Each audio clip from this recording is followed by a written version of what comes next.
Dito na ako. Oy, kuya! O, Gio, diyan ka na pala. Kain na tayo. Tara, kain na. Uy, kamusta ang future engineer namin? Kamusta school?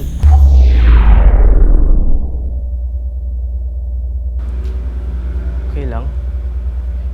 Pero... Hindi eh.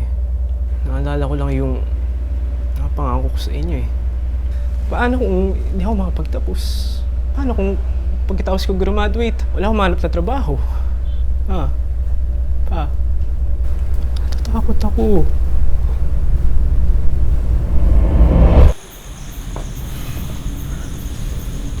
Anak, alam mo, ganyan din ako dati. Pinag-aaral ka naman ng papa mo para dapat may pangarap mo. Nak, dito lang kami palagi nakasuporta sa'yo. Oh, kain muna tayo. Sige, Dad.